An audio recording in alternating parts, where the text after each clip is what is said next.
கொஞ்சம் பிரச்சனை வருமா இல்லையா? நீங்க சண்டை மூட்டி வர மாதிரி இருக்கு அஜித்துக்கும் விஜய் ரசிகர்களுக்கும். சண்டை மூட்டி இல்லைங்க.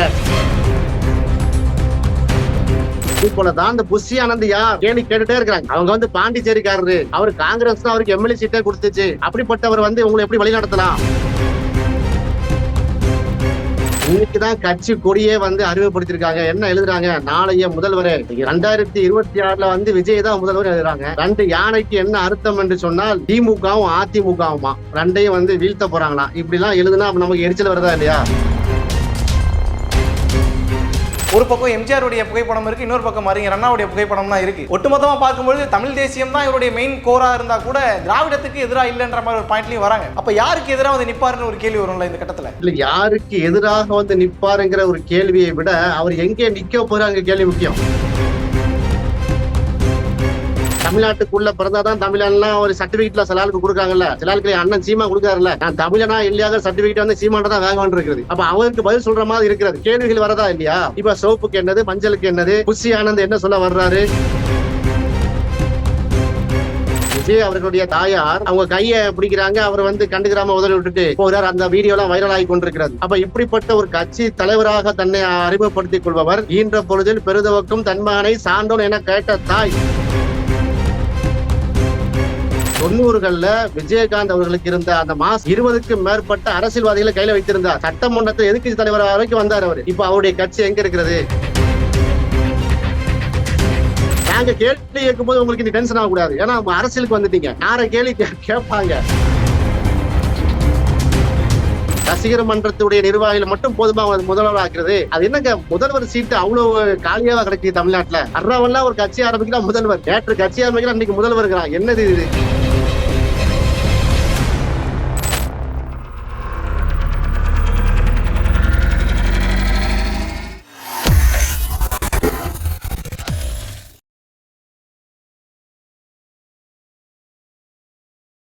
ஐத்தமிழ் நேயர்களுக்கு வணக்கம். இன்றைய நேர்காணலில் நம்மோடு இணைந்து இருப்பவர் விடுதலை சிறுத்தைகள் கட்சியினுடைய வழக்கறிஞர் அகமது சாஹிப் அவர்கள். வணக்கம் சார். வணக்கம் சார். விஜய் தன்னுடைய கட்சியினுடைய கொடியை அறிமுகப்படுத்தி இருக்கிறாரு. பல காரசாரமான விவாதங்கள் எல்லாம் எழ ஆரம்பித்து இருக்கிறது. அதற்கு முன்பாக விஜய் பயன்படுத்திய இந்த கொடியில பயன்படுத்தப்பட்ட நிறங்கள் வந்து இந்த கட்சியோடது, அந்த யானை வந்து பகுஜன் சமாஜ் கட்சியோடன்ற மாதிரி சில விமர்சனங்கள்லாம் வைக்கப்படுது சார். இங்கிருந்து நம்ம ஆரம்பிக்கலாமே. இந்த விமர்சனத்தை எப்படி பாக்குறீங்க சார்? முதலாவதாக ஜனநாயக அடிப்படையில யாரும் கட்சி தொடங்கலாம். அந்த அடிப்படையில் சினிமா நட்சத்திரமாக இருக்கக்கூடிய விஜய் அவர்கள், தளபதி என்று வர்ணிக்கக்கூடிய தளபதி விஜய் அவர்கள் அரசியலுக்கு தொடங்கி இருக்கிறாரு. அந்த அடிப்படையில் இன்னைக்கு ஒரு கட்சி கொடியை வந்து என்ன பண்ணிருக்காரு, அறிமுகப்படுத்திருக்கிறாரு. நாம என்ன நல்லெண்ணம் கொண்டு அவர் உண்மையிலேயே வந்து சினிமாலே சம்பாதிச்சுட்டு போயிருக்கலாம் நடிகரா இருந்து. இருந்தாலும் மக்கள் சேவை பண்ணணும், மக்களுக்கு வந்து சமூக அடிப்படையில நிறைய வேலைகளை செய்ய வேண்டியிருக்கிறது, தமிழக மக்களுக்கு வந்து நிறைய நமக்கு வந்து சேவை புரிய வேண்டியிருக்குது, பணியாற்ற வேண்டியிருக்கிறது, அரசியல் அரங்குக்கு வந்தாதான் செய்ய முடியும் என்ற எண்ணத்துல ஒரு அரசியலுக்கு தொடங்க நான் நினைச்சிடும். நல்ல எண்ணம் கொண்டு அவர் மீது ஒரு பாசிட்டிவான ப்ரோஆக்டிவான எண்ணம் கொண்டு நம்ம வாழ்த்துறோம்.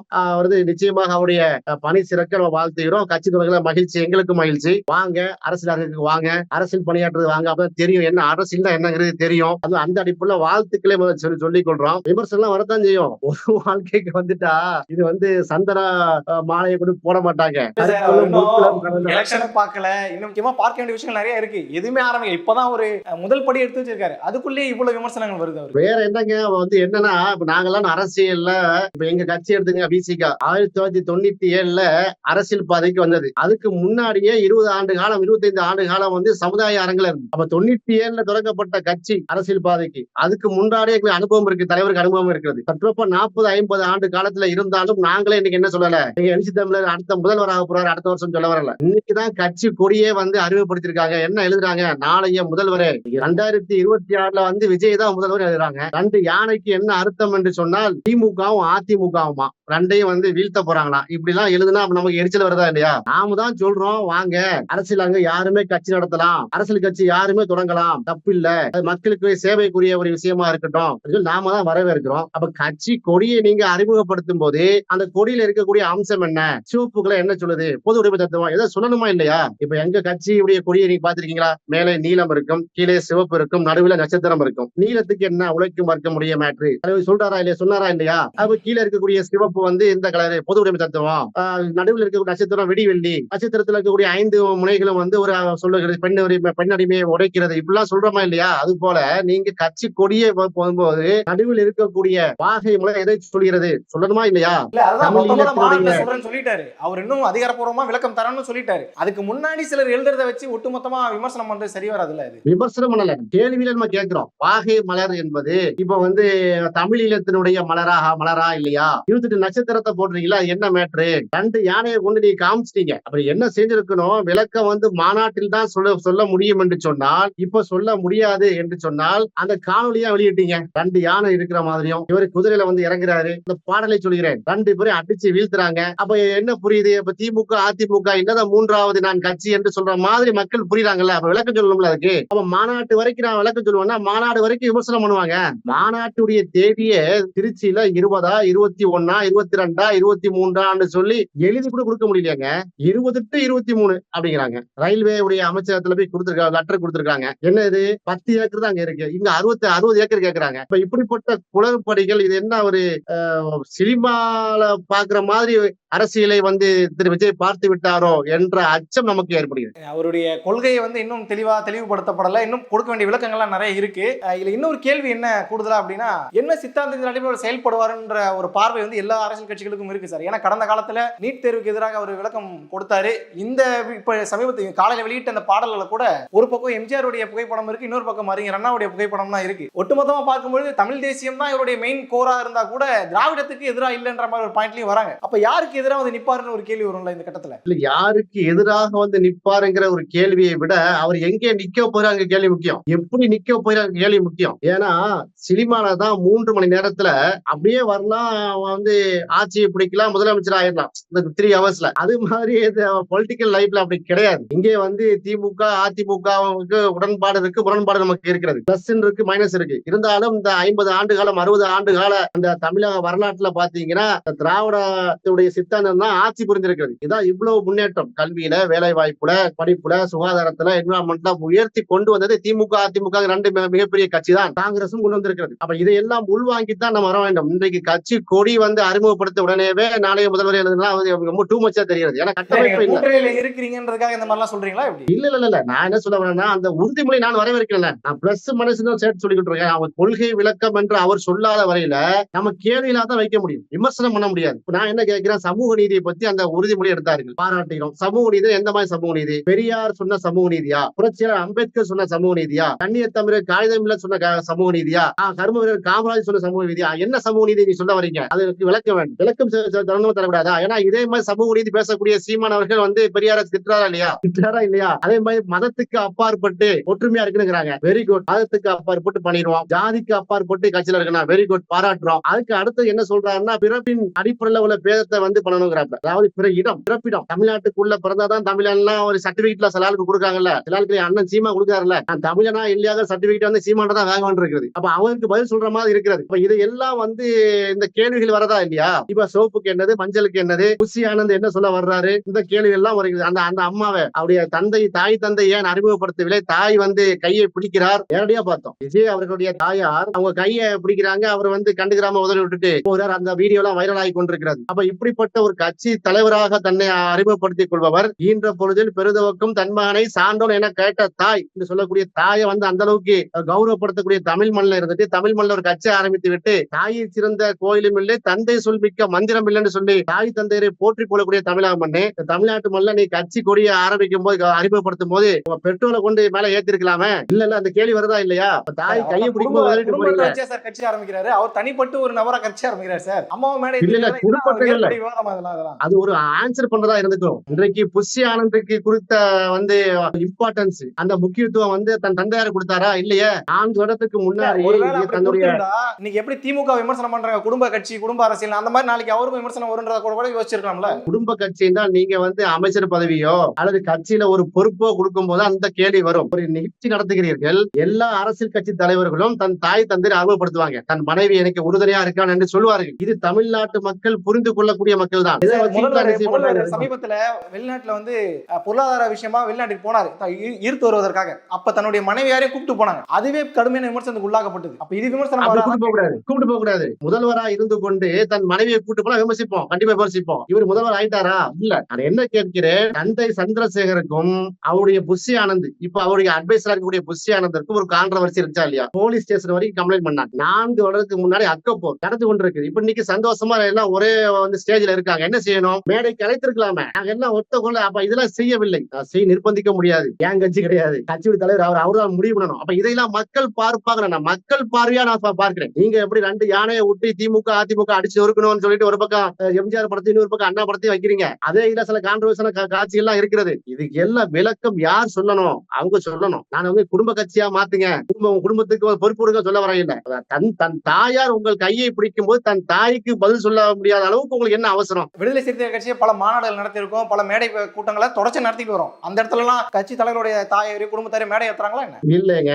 இப்ப உதாரணமா பிறந்தநாள் எடுத்துக்கிறீங்க, மணிவிழான்னு எடுத்துக்கிறீங்க. எங்க தலைவருடைய மணிவிழா எங்க போய் நின்றாரு? எங்க தலைவரு தாயிட்ட போய் நிப்பாரு. நீங்க என்ன ஆசீர்வாதம் பண்ணுங்க, நீங்க என்ன பண்ணுங்க, முதல் மாலையை தாயாருக்கு போடுவார். இது எழுச்சி தமிழர் மட்டுமல்ல, எல்லாரும் பாத்தீங்கன்னா மூத்த அரசியல்வாதிகள் தங்களுடைய உதாரணம் எடுத்துக்கீங்க. இப்ப கேப்டன் எடுத்துக்கிறீங்களா? கேப்டன் விஜயகாந்த் சினிமா நடிகர் தானே. இன்னும் சொல்ல போனால் அந்த 90கள்ல விஜயகாந்த் அவர்களுக்கு இருந்த அந்த மாசு வேற லெவல். நம்ம கேப்டன் பிரபாகரன் எல்லாம் சொல்லுவாரு, அந்த அளவுக்கு பெரிய மாசு. அவர் கட்சி தொடங்கும் போது பண்டொட்டி ராமச்சந்திரன் போன்ற மூத்த அரசியல்வாதிகள் கையில இருந்தாங்க. 20க்கும் மேற்பட்ட அரசியல்வாதிகளை கையில வைத்திருந்தார். சட்டமன்றத்தில் எதிர்க்கட்சி தலைவர் வரைக்கும் வந்தார். அவர் அதிமுக கூட்டணி எல்லாம் வைத்து வந்தார். இப்ப அவருடைய கட்சி எங்க இருக்கிறது? அடிப்படை பெற வேண்டாமா? சரி, அது இருக்கட்டும். விஜயகாந்த் அவர்களை விட, கேப்டனை விட அதிக நடிப்பு திறனும் அதிக ரசிகர் மன்றம் கொண்டது யாரு? கமலஹாசன். கமலஹாசன் உலக நாயகன் பேர் புகழ்பெற்றவர். நம்ம விஜயெல்லாம் விட, தளபதி விஜயெல்லாம் விட ஒரு படி மேல நடிக்கக்கூடியவர். உண்மையா இல்லையா? உலக அரங்குல வந்து பேர் பெற்றவர். அவர் வந்து பொலிட்டிக்கல்ல அரசியல்ல வந்து அப்படி கோலச்சம் இல்ல. சினிமா என்பது வேறு, அரசியல் என்பது வேறு. அதுக்கு நான் வந்து விஜய் அரசியலுக்கு தொடர்பு நான் வாழ்த்து தெரிவிக்கிறேன், நான் அவரை வரவேற்கிறேன். ஆனா இந்தந்த விஷயங்களுக்கு எல்லாம் ஏன் பதில் சொல்லவில்லை?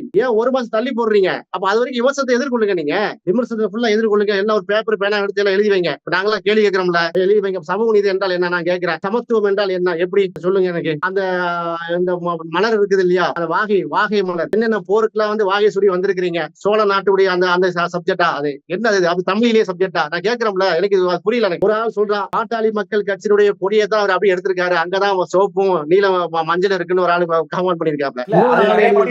பட்டியல் கொடுக்குறாங்க சார், அவங்க ஏகப்பட்ட பட்டியல் கொடுக்குறாங்க. வெள்ளாளர் கட்சி ஏகப்பட்ட பட்டியல் கொடுக்குறாங்க.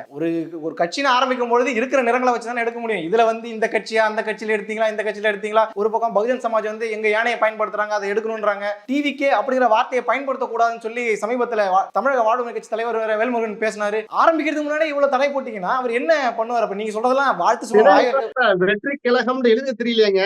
தமிழக வெற்றியை இக்க விட்டுட்டாருங்க. கடைசி நாங்க தான் கரடியா கத்தி இப்ப இக்கு சேர்ந்துருச்சு. இன்னைக்கு சந்தோஷம் அந்த அடிப்படையில நாங்க திருத்துறோம்.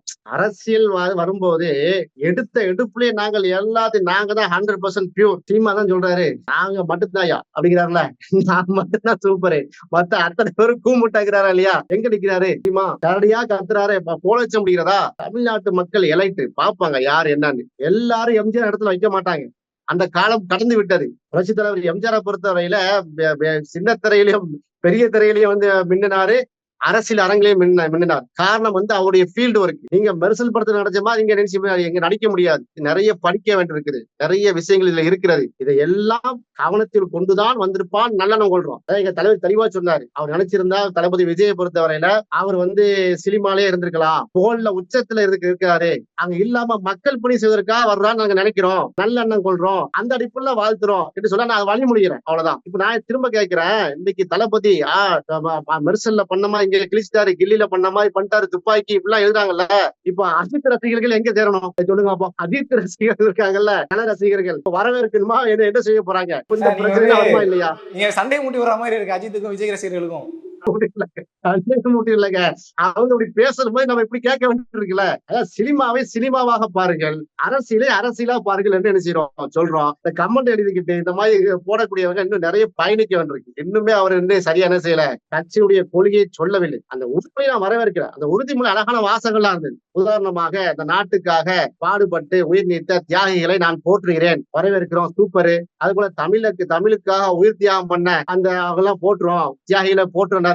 வரவேற்கிறோம், வாழ்த்துறோம். அப்ப இப்படி வாழ்த்தும் போது உங்களுக்கு மனசு குளுத்தாப்புல இருக்கு. நாங்க கேள்வி கேட்கும் போது உங்களுக்கு நீ டென்ஷன் ஆகக்கூடாது. ஏன்னா அரசியலுக்கு வந்துட்டீங்க. யார கேள்வி கேட்பாங்க. பொது இதுக்கு வந்தாச்சு. அப்ப அதுக்கு பதில் சொல்லி இருக்க வேணும். இன்னைக்கு 5 லட்சம் பேருக்கு மேல ஆட்களை கூட்டி, தொண்டர்களை கூட்டி, கொடியை அறிமுகப்படுத்தி கொடியேற்றிய தேமுதிக நிலை என்னங்கிறது பாருங்க. எதிர்க்கட்சி அரசியல் அமைந்த தேமுதிக நிலை என்ன காரணம்? அந்த தலைமை எடுத்த சில ராங் டிசிஷன். அப்ப நீங்க தொடக்கத்திலேயே தனிச்சு நிக்கல. அவங்க எடுத்த முடிவுகள் சுத்தீஷுடைய அவருடைய மருமகன் அச்சானா அவருடைய சுத்தீஷுடைய முடிவு, அந்த பண்ருட்டி ராமச்சந்திரன் அவருடைய நிறைய அட்வைஸை கேட்காம போனது, மூத்தவருடைய அட்வைஸை கேட்காம போனது, தனக்கு அரசியல் அங்கீகாரம் கொடுத்து சப்போர்ட்டா இருந்த ஜெயலலிதா அம்மையாரை சட்டசபையில எதிர்த்து பேசியது நிறைய இருக்கிறது. பிஜேபிக்கு ஆதரவாக சென்றது, இது எல்லாம் தமிழக மக்கள் பார்த்தாங்கல்ல. இது போலதான் இந்த புஷி ஆனந்த் யார் கேள்வி கேட்டுட்டே இருக்கிறாங்க. அவங்க பாண்டிச்சேரிக்காரரு, அவர் காங்கிரஸ் தான் அவருக்கு எம்எல்ஏ சீட்டே கொடுத்துச்சு. அப்படிப்பட்டவர் உங்களை எப்படி வழி நடத்தலாம்? நீங்க புரட்சியாளர் அம்பேத்கர் சிந்தனை சொல்லலாம். அம்பேத்கர் ஆள் யாருமே இல்லையே. திராவிட சித்தாந்தம் நீங்க உள்ளனா திராவிட காலத்துல யாரும் உங்க பின்னாடி இல்லையே. பெரியாரிஸ்டுகள் யாரும் உங்க பின்னாடி இல்லையே. அது போல கண்ணியர் தமிழர் காயமலர் சொல்றீங்களா, அங்க யாரும் இல்லையே. கர்ம வீரர் காமராஜர் சொல்லி அப்படிப்பட்ட ஆட்கள் யாரும் உங்க பின்னாடி இல்லையே. எல்லாம் ரசிகர் மன்ற ஆட்களை அழித்துக் கொண்டிருக்கிறீர்களே. ரசிகர் மன்றத்துடைய நிர்வாகிகள் மட்டும் போதுமா முதல்வர் ஆக்குறது? அது என்னங்க முதல்வர் சீட்டு அவ்வளவு காலியாக கிடைக்குது தமிழ்நாட்டுல. அறவெல்லாம் ஒரு கட்சி ஆரம்பிக்கிறா முதல்வர், நேற்று கட்சி ஆரம்பிக்கிறா இன்னைக்கு முதல்வர். என்னது இது? அப்ப முதல்வர் சீட்டை நோக்கி தான் கட்சி ஆரம்பிக்கிறதே அதுக்காக தான் ஆரம்பிக்கிறாங்க. என்ன தவறு இருக்கு அதுல? அதுக்காக ஒரு அனுபவமாங்க. கட்சி கொடியை கூட விளக்கம் சொல்வதற்கு 1 மாசம் தேவைப்படுது. முதல்வர் ஆகிறதுக்கு உடனே ஆகணுமா? கொஞ்சம் பொறுங்களேன், கட்சி வளருங்களேன். முதல்ல ஒரு 4 எம்எல்ஏ சீட்டு முதல்ல பிடிச்சு பாருங்களேன். அதுக்கப்புறம் தான் வழி தெரியும், வருத்தம் தெரியும், எவ்வளவு பிரச்சனைகள் எதிர்கொள்ள வேண்டிய விஷயம்லாம் தெரியும் இல்லையா? அதையெல்லாம் எதிர்கொள்ளத்துக்கு நல்ல திராணியோடும் தெம்போடும் அதனுடைய எல்லா உள்ளார்ந்த அறிவோடும் தான் திரு விஜய் அவர்கள் வந்திருப்பார் என்று நான் நினைக்கிறேன், நம்புகிறேன். அப்படி வந்திருந்தா நானும் வாழ்த்துறேன், பாராட்டுறேன். பார்க்கலாம் அவர் எப்படி பயணிக்கிறார் என்று பார்ப்போம். 2026 அவர் போட்டியிட போறது உறுதியாகிடுச்சு. அதுக்கான வேலையெல்லாம் அவங்க உள்கட்டமைப்பு வேலையெல்லாம் செஞ்சுட்டு இருக்காங்க செய்திகள்லாம் வருது. தமிழ்நாட்டுல திமுக ஆட்சியின் மீது அதிருப்தி இருக்கு. அந்த அதிருப்தி மிகப்பெரிய அளவில் இருக்கு. அந்த பர்சன்டேஜ் விஜய்க்கு கண்டிப்பா போகுன்ற மாதிரி எல்லாம் சொல்றாங்க சார். கூட்டணி கட்சிகளுடைய வாக்குகளுடைய சதவீதம் எல்லாம் குறையறதுக்கு வாய்ப்பு இருக்குன்னு பலரும் சமூக வலைதளங்களில் பேசுறாங்களே. அந்த கருத்தெல்லாம் எப்படி பாக்குறீங்க நீங்க? அதாவது 1996 நீங்க பார்த்து 1996 அப்போ ஜெயலலிதா அம்மையார் முதலமைச்சரா இருந்து கோலச்சிட்டு கொண்டிருந்த டைம் தன்னுடைய வளர்ப்பு மகனுக்கு திருமணம் சொன்னாரு. அந்த ஒரு கல்யாண திருமணமே ஆட்சியை கவுத்துச்சா இல்லையா? அன்றைக்கு பெரிய அளவுக்கு அதிருப்தி எல்லாம் இல்ல. ஜெயலலிதா அம்மையா அந்த மகாமனத்தை குளிக்க போனதும் வளர்ப்பு மகன் திவாகரனா சுதாகரனா அவருக்கு திருமணம் பண்ணி வச்சதும் இதான் மேட்ரு. ஆட்சி இழந்தார். அது போல கலைஞர் வந்தாரு. எவ்வளவு பெரிய ஆளுமை. கலைஞர் தோற்கவில்லை, கலைஞருடைய கட்சி தோற்கவில்லையா? 40 பாராளுமன்ற தொகுதியில 39 தோத்தாங்களாங்க. ஆட்சி இழந்தாங்களா இல்லையா? 2 முறை ஆட்சி இழந்தாரு கலைஞர் உயிரோடு இருந்த காலத்துல கூட ஜெயலலிதா அம்மையார்கிட்ட. அப்போ ஆட்சி கட்டில முதல்வர் ஆகுறது வெற்றி தோல்வி எல்லாம் ஒரு கணக்கு வேற. 2 பேருக்குமே மிகப்பெரிய ஆளுமைகள். திமுகங்கிற கட்சியும் அதிமுகங்கிற கட்சியும் தமிழ்நாட்டோடு தமிழ் மண்ணோடு வேரோண்டு இருக்கிறது. 234 தொகுதியிலும் கட்டமைப்பு இருக்கிறது. 2 பக்கமே பாத்தீங்கன்னா கோடியை தாண்டி தொண்டர்கள் இருக்கிறார்கள். அவங்க நாங்க ஆட்சி அமைப்போம், நாங்க ஆட்சி கட்டில அமர்வோம்னு சொன்னா ஒரு அர்த்தம் இருக்கும். கட்சி கொடியை இன்னைக்குதான் நீங்க என்ன செஞ்சிருக்கீங்க, வெளியிட்டு இருக்கீங்க. 2026 நாங்க தான் முதலமைச்சர் ஆகுமோன்னு சொல்லும் போது அப்ப எங்களை மாதிரி அரசியல்வாதிகளுக்கு சரி ஏதோ ஒரு உற்சாகத்துல சொல்லிட்டு போறாங்க அப்படிங்கிற மாதிரி தான் நான் கடந்து சொல்ல வேண்டியிருக்கிறது. அப்ப இதையெல்லாம் அவர் சொல்லணும். அப்படி சொல்லாதீங்க, நம்ம இன்னும் நல்லா வளர வேண்டியிருக்கிறது. முதலமைச்சராக ஆசைப்படுங்க, ஒண்ணு தப்பு இல்ல. ஆசைப்படுங்க, பிரதமராக ஆசைப்படுங்களா, என்ன இருக்கு? ஆசைப்படுவதெல்லாம் ஒண்ணு தப்பு ஒண்ணு இல்லை. அதை கமெண்டாக வெளியே என்ன செய்யறது சொல்லும் போது நம்ம எரிச்சலா இருக்குது. என்ன நீங்க தமிழ்நாட்டுக்கு என்ன செய்வீங்கன்னு திமுக அதிமுக கேக்குறாங்க, காங்கிரஸையும் கம்யூனிஸ்டையும் கேக்குறாங்க. அவங்கதான் இந்த மத்த அரசியல் கட்சிகள் என்ன கிழிச்சிட்டாங்கன்னு கேட்கும் போது அப்ப நாங்க என்ன கிழிச்சோம்னு சொல்ல வேண்டியிருக்கலாம். நாங்க அதான் மேட்டர். இல்ல சார், யாரோட வாக்கு சதவீதம் பிரியுன்ற ஒரு கேள்வி வரும்ல, இயல்பாக எல்லாருக்கும் அந்த கேள்வி இருக்கும். என்னை பொறுத்தவரையில தளபதி விஜய் அவர்கள் சிறந்த நடிகராக பார்த்திருப்பார்கள். அரசியல் என்று வரும்போது அது சுயமாகத்தான் முடிவெடுப்பார்கள். தனக்கு தன்னுடைய இவரை வெற்றி பெற வைத்தால், தன் தொகுதிக்கு எம்எல்ஏ வைத்தால் நல்ல நடக்கும், தலைவரை முதலமைச்சராக்கினால் நல்ல நடக்கும், அப்படித்தான் கணக்கு போடுவார்கள். வேண்டுமென்றால் இளைஞர்கள் அதிகமாக இருக்கக்கூடிய ஒரு ஸ்டாரு, அவர் ஒரு நடிகர் என்று சொல்கிறார்கள். அப்ப இளைஞர்கள் அதிகமாக இருப்பதாக திரு சீமான் அவர்களும் சொல்கிறார். என் கட்சியில 40 லட்சம் 50 லட்சம் பேர் இருக்கும். ஆனா அப்படிதான் தெரியுது, விசில் அடிக்கிறாங்கல்ல. ஒருவேளை இவர் கட்சி ஆரம்பிச்சா சீமான் நாம் தமிழர் கட்சியில இருந்து ஒரு போகக்கூடிய வாய்ப்பு இருக்குன்னு நினைக்கிறேன்.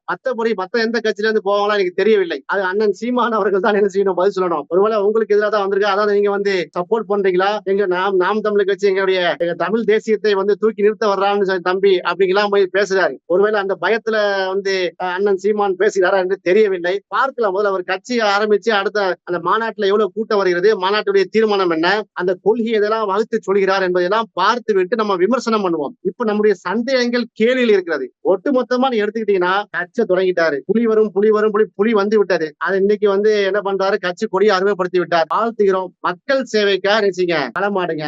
அந்த கட்சி இப்படி இருக்கே, இப்படிலாம் இல்ல. உங்களுக்கான ஒரு கொள்கையை வகுத்துக் கொண்டு தமிழகத்தை முன்னேற்றத்திற்காக நீங்க வாங்க, நிச்சயமாக தோல் கொடுப்போம். அவருடைய நல்ல காரியத்துக்கு அத்தனை என்ன செய்யணுமோ நிபந்தனை அற்ற ஆதரவு மாதிரி தமிழ்நாட்டை முன்னேற்ற வாங்க கை கொடுத்துக்கிறோம், அது மேட்டர் இல்ல. ஆனா நீங்க திமுக வீழ்த்துவோம், அதிமுக வீழ்த்துவோம், காங்கிரஸ் வீழ்த்துவோம், கம்யூனிஸ்ட வீழ்த்துவோம், விசிக வீழ்த்துவோம், நான் மட்டும் தான் நிக்கிறோம் அப்படி வந்தீங்கன்னா தமிழ்நாடு மண் அப்படிப்பட்ட மண் இல்ல என்று சொல்றோம்.